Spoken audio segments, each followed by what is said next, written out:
بسم الله الرحمن الرحيم.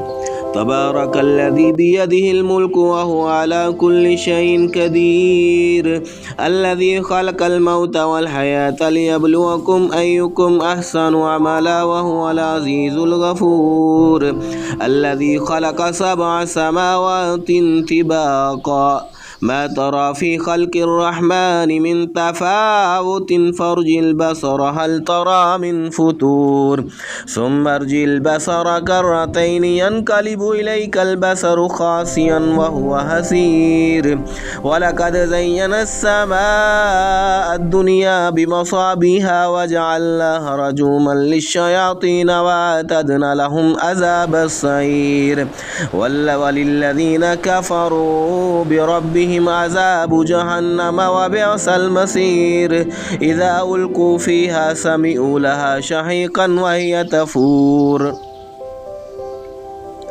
تكاد تميز من الغيظ كلما ألقي فيها فوج سألهم خزنتها ألم يأتكم نذير، قالوا بلى قد جاءنا نذير فكذبنا وقلنا ما نزل الله من شيء إن أنتم إلا في ضلال كبير، وقالوا لو كنا نسمع أو نعقل ما كنا في أصحاب السعير، فاعترفوا بذنبهم فسحقا لأصحاب السعير.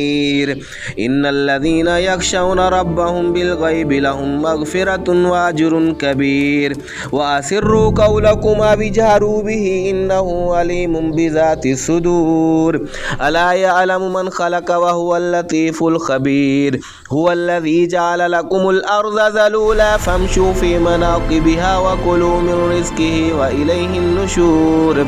أأمنتم من في السماء أن يخسف بكم الأرض فإذا هي تمور، أم أمنتم من في السماء أن يرسل عليكم حاصبا فستعلمون كيف نذير، ولقد كذب الذين من قبلهم فكيف كان نكير، أولم يروا إلى الطير فوقهم صافات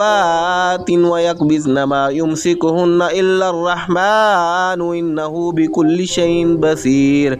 أمن هذا الذي هو جند لكم ينصركم من دون الرحمن إن الكافرون إلا في غرور، أمن هذا الذي يرزقكم إن أمسك رزقه بل لجوا في عتو ونفور، أفمن يمشي مكبا على وجهه أهدى أمن يمشي سويا على صراط مستقيم، قل هو الذي أنشأكم وجعل لكم السمع والأبصار والأفئدة قليلا ما تشكرون، قل هو الذي ذراكم في الأرض وإليه تحشرون، ويقولون متى هذا الوعد إن كنتم صادقين، قل إنما العلم عند الله وإنما أنا نذير مبين، فلما رأوه زلفة سيئت وجوه الذين كفروا وقيل هذا الذي كنتم به تدعون، قل أرأيتم إن أهلكني الله ومن معي أو رحمنا فمن يجير الكافرين من عذاب عليم، قل هو الرحمن آمنا به وعليه توكلنا فستعلمون من هو في ضلال مبين، قل أرأيتم إن أصبح ماؤكم غورا فمن يأتيكم بماء معين، صدقت يا رب العالمين.